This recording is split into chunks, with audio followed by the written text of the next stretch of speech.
इसके पहले हम लोग मस्कुलर सिस्टम, स्केलेटल सिस्टम और डाइजेस्टिव सिस्टम कर चुके हैं। आज टर्न है एक्सक्रीटरी सिस्टम का, जो कि डाइजेस्टिव सिस्टम के साथ ही आपके सिलेबस में अटैच करके दिया हुआ है। और उसके बाद नेक्स्ट टॉपिक रीनल फिजियोलॉजी करके एक टॉपिक दिया है। तो एक्सक्रीटरी सिस्टम और रीनल फिजियोलॉजी जो है, दोनों एक ही हैं। तो आज हम स्टार्ट करते हैं एक्सक्रीटरी सिस्टम को। जैसा कि नाम ही है इसका, एक्सक्रीशन यानी कि बाहर निकलना। तो बेसिकली की कॉन्सेप्ट इस यूनिट का या फिर इस वाले जो टॉपिक है इसका क्या होगा। एक्सक्रीशन का मतलब होता है removal of wastage which will help to maintain the homeostasis of your body. Homeostasis का मतलब होता है साम्यता बनाए रखना, ताकि टॉक्सिक मटेरियल्स बॉडी में ना बढ़े और जो प्योरिफिकेशन है वो कंटिन्यू चलता रहे, प्योरिफिकेशन के प्रोसेस में कोई कमी ना आए। तो एक्सक्रेटरी सिस्टम का की कॉन्सेप्ट है कि जो वेस्ट मटेरियल है उसका शरीर से बाहर निकलना किस तरह से संभव हो पा रहा है। एक एक करके उसको देखते हैं कि किस तरह से काम कर रहा है। जैसा कि अभी हमने बोला कि जो नॉन सॉलिड वेस्टेज हैं उनको एलिमिनेट करने का काम होगा मेन एक्सक्रीटरी सिस्टम में, बिकॉज जो सॉलिड वेस्ट है उसका वेस्टेज का जो रिमूवल है वो किसके माध्यम से हो जाता है, डाइजेस्टिव सिस्टम के माध्यम से, जो हम कल पढ़ चुके हैं। डाइजेस्टिव सिस्टम में जिसका आपका पूरा स्मॉल इंटेस्टाइन लॉन्ग इंटेस्टाइन से होते हुए खाना पूरा एनएस रीजन से फिर जो वेस्टेज है वो बाहर निकल जाता है। बट एक्सक्रीटरी सिस्टम में वो सारे आते हैं जो नॉन सॉलिड वेस्ट हैं। जैसे कि अगर आप बात करें, जितना भी आपके लंग्स से कार्बन डाइऑक्साइड निकलती है, स्किन से पसीना निकलता है, किडनी के थ्रू यूरिन प्रोडक्शन होता है और वो निकलता है, वो पूरा का पूरा आपका एक्सक्रीटरी सिस्टम ही आता है, जिसमें कि मेन हमारा किडनी फंक्शन है। लंग्स के थ्रू भी जब हम एक्सेल करते हैं कार्बन डाइऑक्साइड या वाटर वेपर बाहर निकलती है। और स्वेट ग्लैंड्स के थ्रू भी बॉडी की स्किन जो है, जो एक्सेस ऑफ वाटर है या एक्सेस ऑफ सॉल्ट्स है उनको बॉडी से बाहर निकाल देती है। तो ये पूरा आपकी बॉडी का एक एक्सक्रीटरी सिस्टम है, जिसके अंदर मेन आता है आपका किडनी का फंक्शन, जो काम करती है ब्लड को प्योरीफाई करने का और यूरिन प्रोडक्शन का। ब्लड प्योरिफिकेशन और यूरिन प्रोडक्शन दोनों एक ही प्रोसेस के अंतर्गत आते हैं।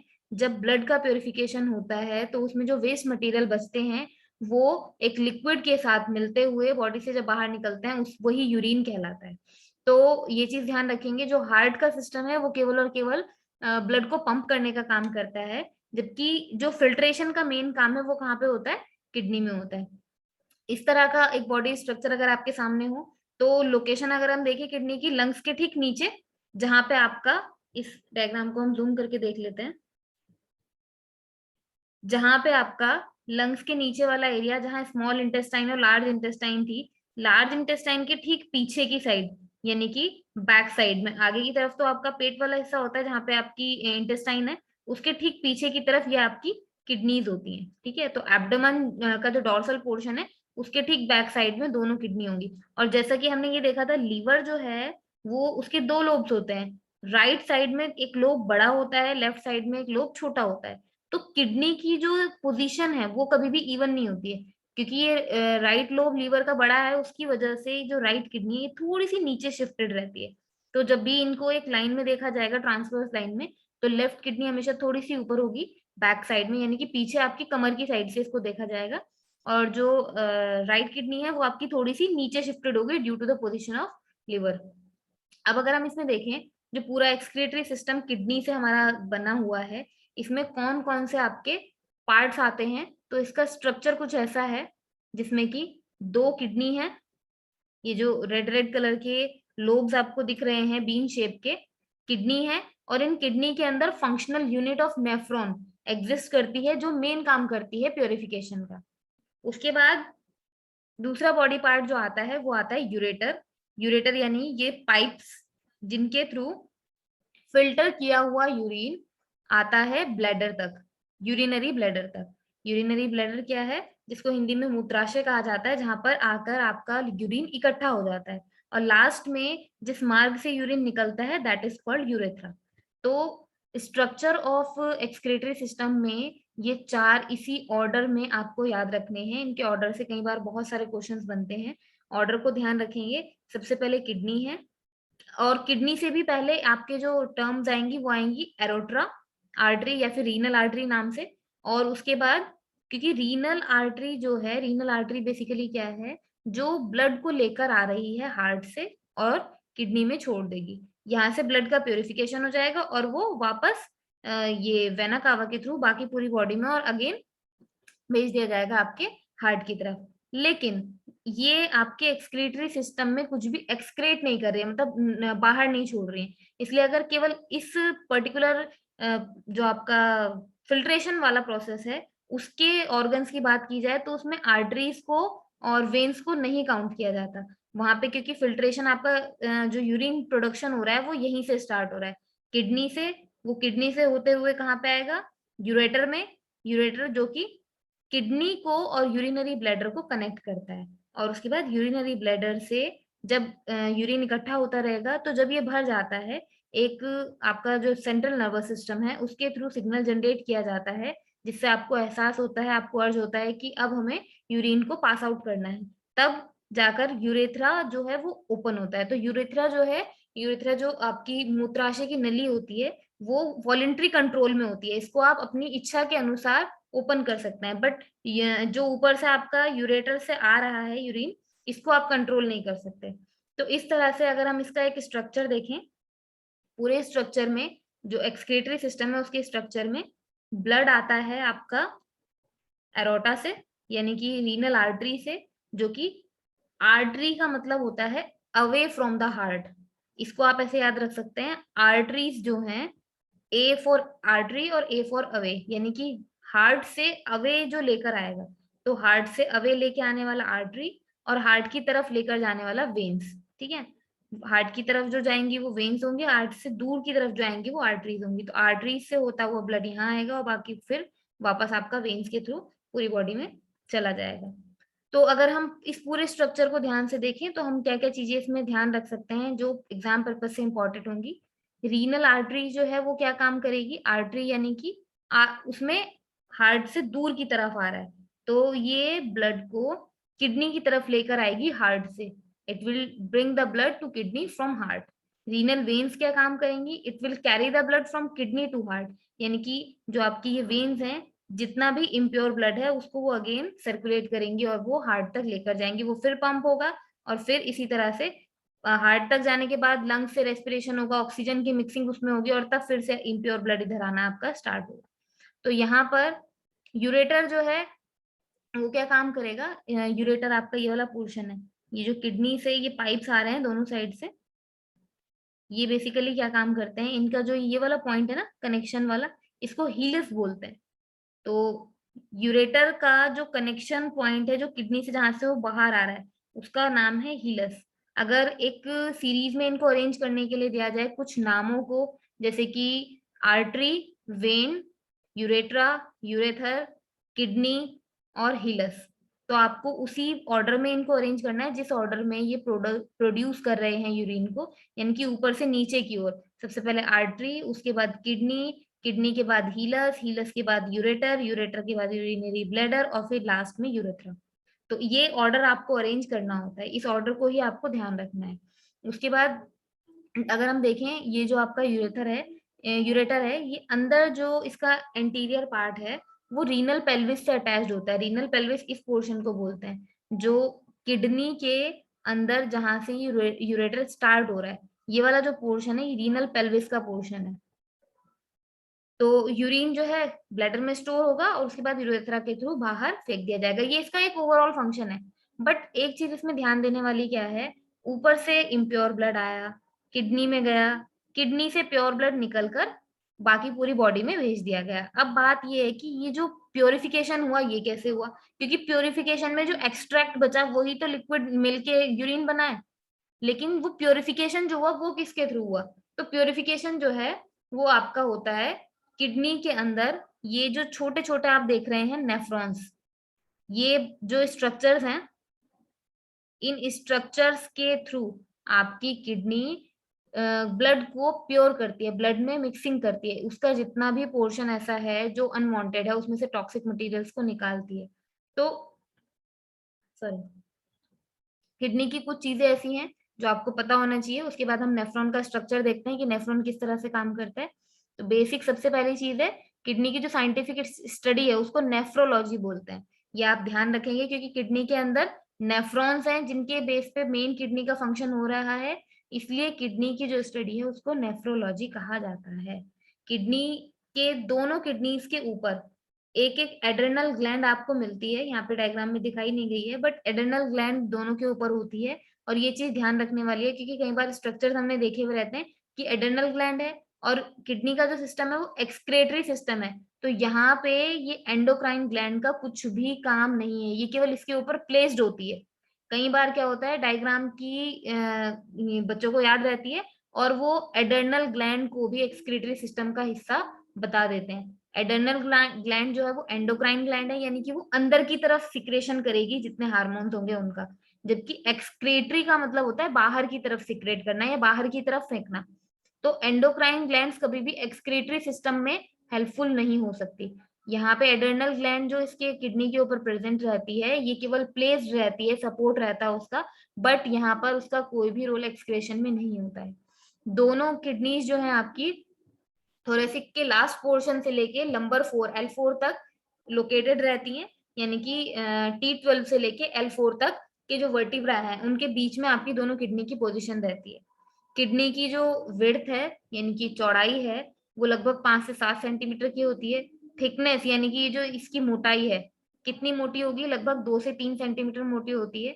जो इसकी ये लेयर है ये लगभग 2 से 3 सेंटीमीटर मोटी होती है। लेंथ इसकी लगभग ऊपर से लेके नीचे तक की जो लेंथ है ये 10 से 12 सेंटीमीटर की होती है। अगर आप देखें थोरेसिक से पीछे लंबर वाला जो पोर्शन है आपका, जो एक छोटा वाला स्केल होता है, लगभग उसी के लेंथ के जितनी आपकी किडनी की लेंथ होती है। और वेट की अगर बात करें तो 120 से 170 ग्राम लगभग एक किडनी का वेट बॉडी में होता है किसी एक अडल्ट पर्सन में। दोनों किडनीज ये मैं ऑलरेडी बताई चुकी हूँ कि अलग अलग हाइट पे रहती हैं। किसकी वजह से? लीवर की वजह से, बिकॉज राइट वाला जो पोर्शन है उसका लीवर का लोब बड़ा होता है। तो उस लीवर के लोब के बड़े होने की वजह से जो राइट किडनी है वो थोड़ी सी नीचे शिफ्ट हो जाती है। जो आउटर रीजन है इसका वो डीप रेड कलर का होता है जिसको हम कॉर्टेक्स बोलते हैं। यानी कि इसमें दो मेन पार्ट होंगे, एक कॉर्टेक्स और दूसरा जो अंदर वाला है मेड्यूला। वो इनर रीजन है और लाइट रेड कलर का होगा। जो मेड्यूला वाला पोर्शन है इसमें लगभग लगभग आपके 9 से 12 इन्वर्टेड पिरामिड लाइक स्ट्रक्चर्स मिलते हैं। ये वाले जो स्ट्रक्चर हैं ये तो 2D में है, लेकिन ये 3D में पिरामिड जैसी शेप है, जिसकी जो बेस लाइन है यानी कि जो चौड़ा वाला इसका एरिया है वो आउटर साइड पे है और जो पॉइंट वाला एरिया है वो इनर साइड पे है। तो नैरो वाला पोर्शन जो है वो पेल्विस की तरफ है यानी कि अंदर की तरफ है, और जो एक्सटेंडेड वाला पोर्शन है वो कॉर्टेक्स की तरफ है। मेन जो किडनी के पार्ट में दो चीजें हैं वो कौन कौन सी हैं? एक है कॉर्टेक्स और दूसरा है मेड्यूला। कॉर्टेक्स में आपके डीप रेड कलर का आपको देखने के लिए मिलेगा, और मेड्यूला जो है वो लाइट रेड कलर का देखने के लिए मिलेगा। अगेन मेड्यूला के अंदर 9 से 12 इन्वर्टेड पिरामिड लाइक स्ट्रक्चर्स होते हैं जिनका बेस कॉर्टेक्स की तरफ होता है, और उनका जो पिन पॉइंट स्ट्रक्चर है, नैरो पोर्शन है, वो अंदर की तरफ होता है पेल्विक्स की तरफ। और इस मेड्यूला में किसी एक किडनी के अंदर थाउजेंड्स ऑफ नेफ्रॉन एग्जिस्ट करते हैं जिनके कारण एक्चुअल में किडनी से फिल्ट्रेशन ब्लड का होता है। तो अब देख लेते हैं किडनी के मेन फंक्शंस क्या क्या हैं। किडनी के मेन फंक्शन सबसे पहला है ब्लड से वेस्ट मटेरियल को रिमूव करना। दूसरा है ब्लड में आपके इलेक्ट्रोलाइट्स हैं, पीएच हैं या फ्लूइड बैलेंस जो है उसको मेंटेन करना। और तीसरा है हार्मोन्स को रिलीज करने के लिए जो एक बैलेंस है वो बैलेंस बनाए रखना। तो किडनी का मेन काम जो ब्लड में फिल्ट्रेशन या होम्योस्टेसिस मेंटेन करने के लिए है, उन तीनों को आप ध्यान रखें। इलेक्ट्रोलाइट्स को मेंटेन करता है, इलेक्ट्रोलाइट्स की होम्योस्टेसिस को मेंटेन करता है, फ्लूइड बैलेंस को मेंटेन करता है, और सबसे इंपॉर्टेंट जो है वो ब्लड से वेस्टेज को निकालते हुए यूरिन के माध्यम से उन्हें शरीर से बाहर फेंक देता है।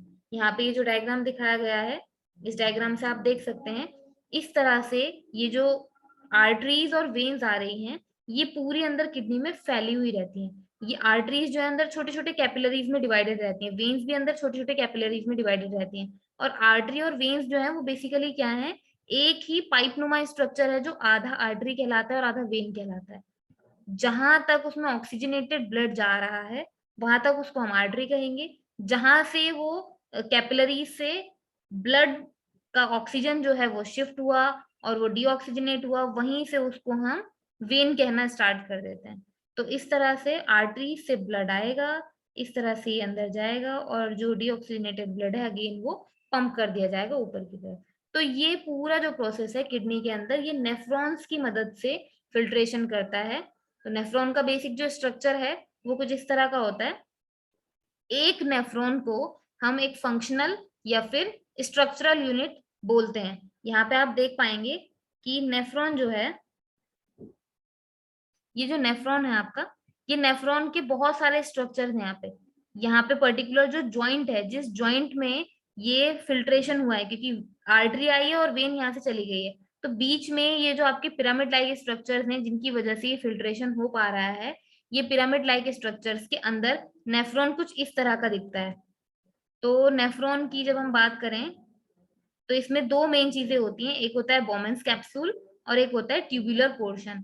बोमेंस कैप्सूल जो है एक कप लाइक स्ट्रक्चर है, यहाँ पे आप देख पा रहे होंगे ये कप जैसा स्ट्रक्चर आपको सामने की तरफ दिखेगा, जिसको हम बोमेंस कैप्सूल बोलते हैं। बोमेंस कैप्सूल में भी अंदर दो चीजें होती हैं, उसको अभी हम आगे देखेंगे क्या है वो। और ट्यूबुलर पोर्शन के अंदर आपकी ये पूरी ट्यूब्स आती हैं, जो आप देख पा रहे होंगे ये इस तरह से वी शेप में, और यहाँ पे आपकी आर्टरीज हैं जिससे बहुत सारे छोटे छोटे पोर्शन निकल रहे हैं। तो नेफ्रॉन्स जो हैं यही बेसिकली फिल्टरिंग यूनिट्स हैं किडनी के। ये रीबैलेंस करते हैं ब्लड प्रोडक्शन में और यूरिन प्रोडक्शन में, दोनों का बैलेंस बनाए रखते हैं। मेन चीज नेफ्रॉन में जानने वाली और याद रखने वाली जो है वो ये है कि नेफ्रॉन दो सेक्शंस होते हैं, उसमें एक ट्यूबुलर पोर्शन होता है यानी ट्यूब लाइक स्ट्रक्चर, और एक बोमेंस कैप्सूल होता है यानी कि जिसमें मेन फिल्ट्रेशन होता है। अब बोमेंस कैप्सूल जो है उसके साथ साथ ही कुछ और चीजें इसमें हैं। ग्लोम्युलर ग्लोमीरुलस, इसको हम याद रख सकते हैं, वुमेन्स कैप्सूल के अंदर होता है ग्लोमेरुलस, और साथ में कुछ ट्यूब्स यहाँ से निकली हुई होती हैं। बॉडी से ब्लड आएगा, इस वुमेन्स कैप्सूल के अंदर जाएगा। वुमेन्स कैप्सूल के अंदर जाने के बाद ये पूरा यहाँ से ऑक्सीजन का यूज करता है, फिल्ट्रेट करता है, जो डीऑक्सीजनेटेड मटेरियल है उनको बाहर की तरफ छोड़ता है। पूरा ये जो आपकी लूप ऑफ हेनली है, इससे घूमता हुआ आता है, और इधर जो आपका बॉडी में बचा हुआ पोर्शन है ब्लड, उसको बॉडी को दे दिया जाता है। जबकि जो एक्सक्रेटरी बचेगा वो यहाँ से होते हुए यूरेथ्रा से बाहर निकल जाएगा, जो यूरिन वाला पोर्शन होगा। तो इस तरह से नेफ्रॉन जो है पूरा, उसमें जो स्ट्रक्चर है एक बोमेंस कैप्सूल का होगा और साथ साथ एक लूप ऑफ हेनली होगा।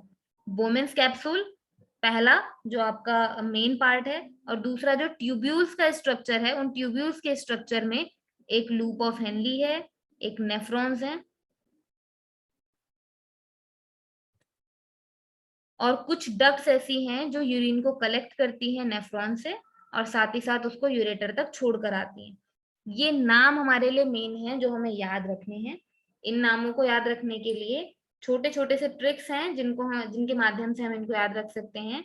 जैसे कि पहली चीज, जो हमारा वोमेन्स कैप्सूल है, इस वोमेन्स कैप्सूल के अंदर ये जो इतना पोर्शन है, जो अंदर वेन्स आपको दिख रही है रेड रेड, जो गोल गोल घूमी हुई है, इसी को हम ग्लोमेरुलस बोलते हैं। ग्लोमेरुलस का काम क्या होता है, क्योंकि ये एक तरह के पाइप्स हैं और इनकी जो आउटर स्ट्रक्चर है, आउटर सरफेस जो है वो इस तरह की होती है कि वो एब्जॉर्प्शन और एड्सॉर्प्शन कर सकती है, यानी कि आदान प्रदान कर सकती है लिक्विड्स का। तो जितने वाटर, इलेक्ट्रोलाइट्स, एमिनो एसिड या ग्लूकोज, यूरिया, ये सब चीजें हैं, इनका डिफ्यूजन होता है इस ब्लड कैपिलरी से इस बोमेन कैप्सूल के अंदर। बोमेन कैप्सूल में जितना भी आपका ब्लड इस आर्टरी से आ रहा है, आर्टरी से आते हुए उस ब्लड के जितने भी इलेक्ट्रोलाइट्स हैं, एमिनो एसिड्स हैं, ग्लूकोज है, यूरिया है, वो स्मॉल मॉलिक्यूल्स डिफ्यूज होने लगते हैं ब्लड से और वुमेन कैप्सूल के अंदर आने लगते हैं।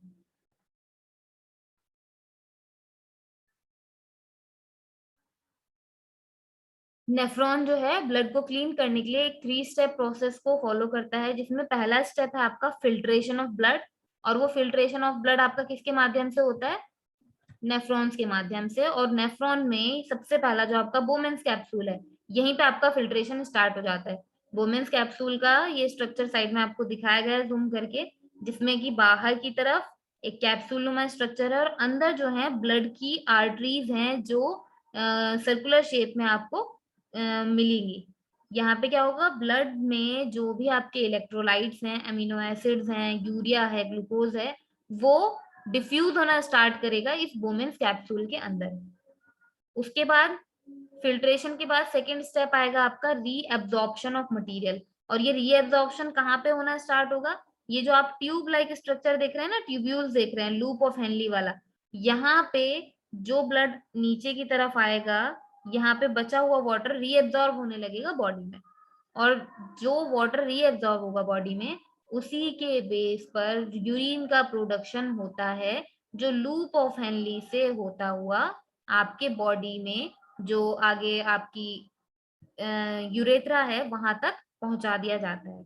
और लास्ट में एक्सक्रीशन के लिए लूप ऑफ हेनली से जो वाटर रीअब्सॉर्ब हुआ है, फाइनली उसका एक इकट्ठा वॉल्यूम, मतलब जब एक बहुत हैवी वॉल्यूम जनरेट हो जाता है, तब जाके वो यूरिन कलेक्टिंग डक्ट्स में इकट्ठा होता है और यूरेटर को भेज दिया जाता है। तो तीन चीजें यहाँ पे मेन है जो आपको ध्यान रखनी है। फर्स्ट स्टेप में फिल्ट्रेशन होता है जो कि बोमेन्स कैप्सूल में होना स्टार्ट हो जाता है। सेकेंड स्टेप में रीएब्जॉर्प्शन ऑफ वाटर या फिर ऐसे मटेरियल जो कि शरीर से बाहर नहीं जाने चाहिए, उनका रीएब्जॉर्प्शन होता है इस लूप ऑफ हेनली और इसके चारों तरफ में जो आपकी सेल्स या फिर टिश्यूज हैं उनके थ्रू यहाँ से उन मटेरियल्स को वापस खींच लिया जाता है। और तीसरा होता है एक्सक्रीशन। तो इस लूप ऑफ हेनली से होते हुए जो फाइनली वेस्टेज बचता है वो यूरेटर्स को, यानी कि जो किडनी से अटैच आपके दो पाइप्स थे उनको भेज दिया जाता है। ये जो ट्यूबुलर पोर्शन है, ये एक ट्यूबुलर पोर्शन बहुत सारे नेफ्रॉन से कनेक्टेड है। जैसे ये एक नेफ्रॉन का कनेक्शन यहाँ दिखाया हुआ है, कोई दूसरा नेफ्रॉन यहाँ पे कनेक्टेड होगा, तीसरा नेफ्रॉन यहाँ पे कनेक्टेड होगा। तो इस तरह से ये नेफ्रॉन का पूरा स्ट्रक्चर है और 3 स्टेप्स में ये काम करता है। जिसके बाद आपने जो सबसे स्टार्टिंग में देखा था किडनी का जो फंक्शन है, ये वाला, ये इस किडनी के इतने छोटे से पोर्शन के अंदर की सारी चीजें थी। यहाँ से बहुत सारे नेफ्रॉन्स ये काम जब करेंगे, तो जो डायग्राम आपने अभी पीछे देखा उसमें जो ऑरेंज कलर के लाइंस थे, वो सब इस तरह से इस डक्ट से होते हुए, यूरेटर से होते हुए यूरिनरी ब्लैडर में यूरिन को पहुंचा देंगे। और जो ब्लू कलर के आपने वेन्स देखी हैं, वो फिर से इम्प्योर ब्लड को ऊपर पंप कर देंगे बॉडी की तरफ। यानी कि जो आपकी वेन्स हैं उनमें इम्प्योर ब्लड फिर से बॉडी में सर्कुलेट होता हुआ ब्लड में जाएगा, वहां से ऑक्सीजन की मिक्सिंग होगी रेस्पिरेशन के थ्रू, वो ऑक्सीजनेट होगा, ऑक्सीजनेट ब्लड फिर से नीचे आएगा और ये फिर से किडनी के थ्रू फिल्टर होते हुए जो टॉक्सिक मटेरियल्स हैं वो यूरिन में मिक्स होंगे और यूरिन के थ्रू बॉडी से बाहर निकाल दिए जाएंगे। तो किडनी में मेन दोनों काम आपके हो रहे हैं, ब्लड के फिल्ट्रेशन का काम और साथ ही साथ यूरिन के प्रोडक्शन का काम। इस तरह से आपका पूरा एक्सक्रीटरी सिस्टम जो है वो वर्क करता है।